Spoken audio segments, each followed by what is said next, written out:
Hello and welcome to the long view with me, Jon Jordan.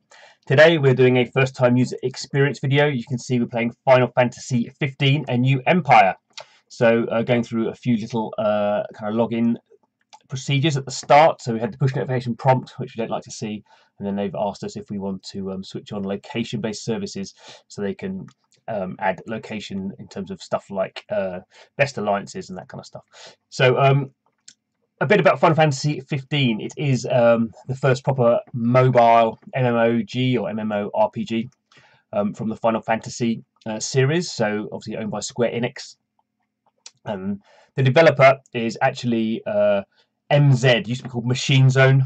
Also has a company called Epic War. So obviously best known for Game of War, which is a billion-dollar game, and then Mobile Strike, which are very similar type games. We could say very kind of menu based, time dependent kind of city builders with battling elements. And the key thing about them, the reason that those games are so successful, billion-dollar games annually, is they very heavily alliance based. So a lot of the focus is getting you into an alliance, and then you get lots of, really the only way to level up into the game is via an alliance. You can't really play on your own. So we're just going through the initial, what we call the first time user experience. So effectively that's a posh name for the tutorial. So we see here already it's asked us to join a guild. So I'm not actually going to join a guild, but it's basically forcing you into that screen. So to try and get you to join, and gives you a big kind of sell about why you should be in a guild. Obviously, you see there I can't create my own guild yet till my citadel is level 5. So citadel, in terms of the building element of the game, the city building element of the game, is very key. Straight into some retailing there, so it's trying to get me the beginner's essential package,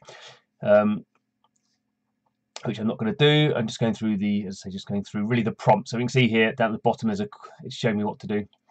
Here's a hero quest. So that's basically just I hit that, and then after that period of time, I get the resources. So this game is what we call very fixated on the meta game. The gameplay doesn't really exist in the sense of you're not doing anything with skill. You're not having any kind of battles where you have to decide what tactics to use. It is very much a kind of a linear experience based around metagame, based around collecting resources and then using those resources to level up. And particularly in the early stages of the game, it's very linear. So you can see it's really telling me what to do. So at the bottom there, I was saying so I'm upgrading a farm there. So I upgrade a farm from level 1 to level 2. Nothing happens visually on the screen. I mean, there's a little hammer going on the farm, but it doesn't change the look of the farm at all. It's just I get more resources quicker. So what we got here, so there's our farm going. You can see there's an instant upgrade. I can pay some gold and do it for free, but because we're at the start of the game, you can actually upgrade things. Normally it's less than 5 minutes. If a building task takes less than 5 minutes, it will let you do it for free. So we can see what we're going to do now. Let's upgrade. What's it saying? Upgrade my citadel. So let's click on that. You can see it's kind of playing this on an iPhone, so it's very it's a portrait game, so not really designed for tablets at all. There's my watchtower. Actually, I'm just ad-libbing here. I'm just leveling up things as I want to. So you see that was free. I could do that. It's less than 5 minutes, so that just happens straight away. And you see every time I effectively do that, I go back to the Empire quests, and I get another little reward. So at the start of these games, they're very reward heavy. You don't get they're not big rewards clearly, but it's psychologically quite a powerful tool. Is anything you do happens very quickly, and you get some sort of reward for it. And you see lots of different buildings. They all have to be at a certain level to to get the things you want. That's another kind of big thing in this type of free-to-play game is there's always something else to be doing. So there's always another task. There's always you want to upgrade that. Well, do something first. Wait to do it. So we're leveling up that. We can just do it for free. That building's another building done for free there. So how are we? We're a few minutes in now. Been plenty to do, and this is very similar, in fact, to if you've ever played Game of War or Mobile Strike from MZ. This is very similar. So here's the gold mine here. It's really quite keen that I connect with Facebook. Obviously, it can be kind of ask me to do that and give me some rewards. It's very good for the developer if you can get someone's Facebook account. Clearly, then you can see who else is playing. You can use that for asking other friends to play. Obviously helps if I was going to be in an alliance with my friends who played mobile games. That would make me stick around in the game longer, potentially spend money. Okay, so there's my treasury. Again, it's telling me treasury's there. It's exciting, but my citadel's not the right level. So there's the walls. So you see there's the buildings kind of, some of them are heavily resource focused, like the mines and the quarry and the farm. Some of them are more, it's like the walls are kind of defensive. So the guild hall there, it's to for guilds. There's this little one here, proving ground. This is quite interesting. This is like a little kind of mini game almost. If I go into the proving grounds, it's like a little monster. So can I do some gameplay? No, that's basically what I do. That attack, I can buy some more ether, which is the resource that powers that attack. But my next free attack is in 24 hours time. So it's basically something I come back into every day and just do that little attack. And then by the end of some period of time, I would have killed that monster and got some more resources. So you can see it's all resource based. So now I'm going to upgrade my citadel. I'm going to actually rename my empire first. Let's do that. Okay. So let's put the name in.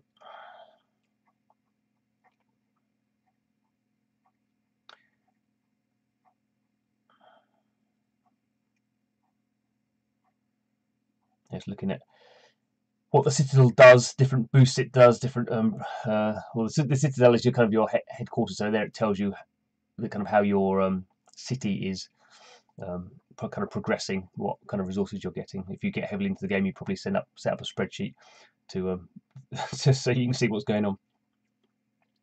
Okay, so we're leveling up our citadel. There we did hit the free button. There we go. Got a reward because leveling up a citadel is one of the big things to do in the game. See all my rewards there.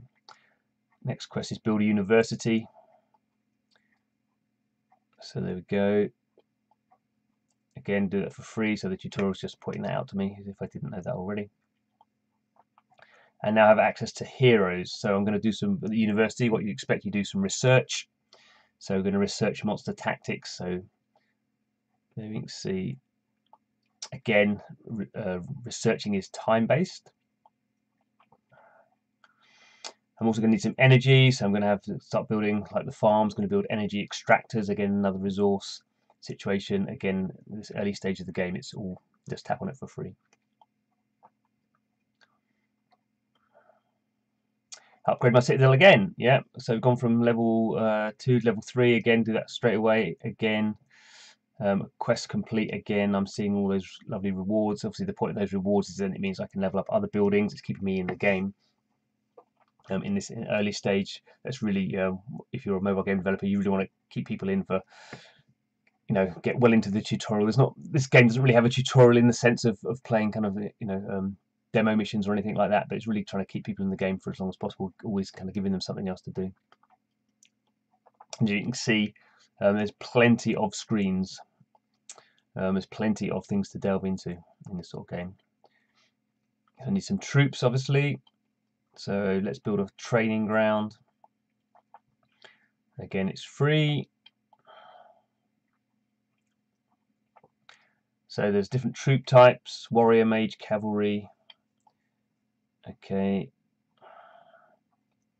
So my warriors will be ready for battle soon. Again, that's another time-based thing. You can see at top of the screen there, it has a little kind of timer, countdown timers. There's a hospital. When my troops get injured in battle, I obviously want to heal them. You can see all these things are very interlinked, very layered together, very tightly integrated.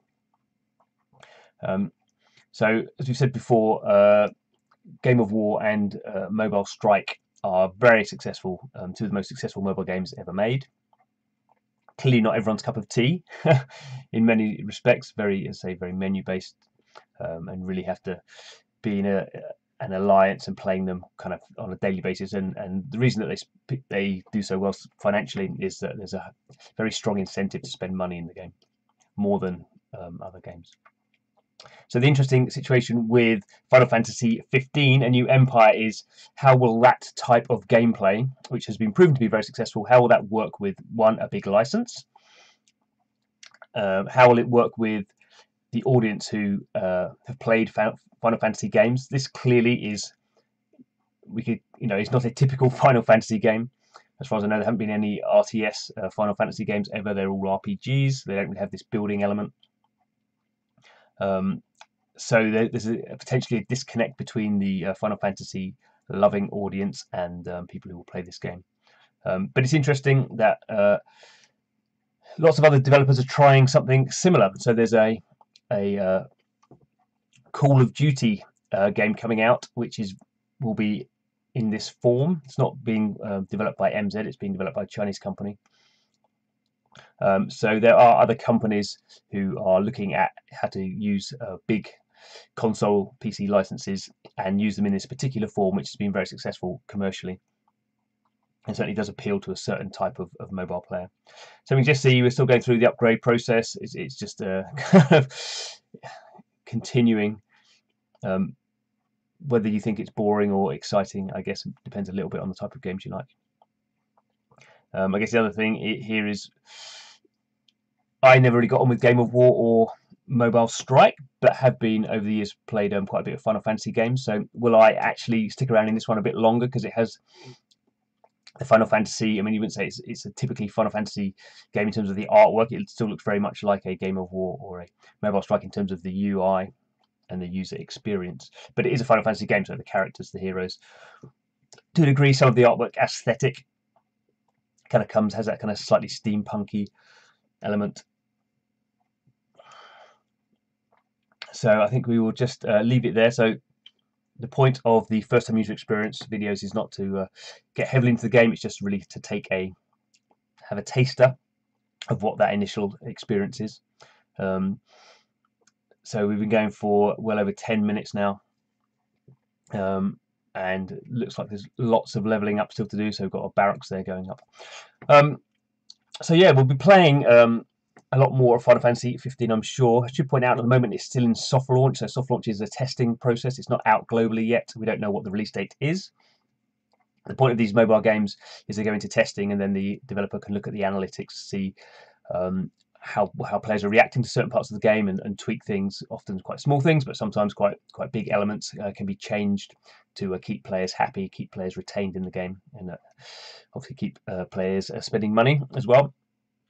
So we'll be doing some more videos on this. So don't forget to subscribe. The long view, all we do is play free-to-play mobile games. Do videos particularly about the first-time user experience, but also videos about games we really like, often the kind of elements we think are very interesting to point out. So if you're interested in free-to-play mobile games, don't forget to subscribe. And I hope to see you again soon. Hello, thanks for watching right to the end of the video.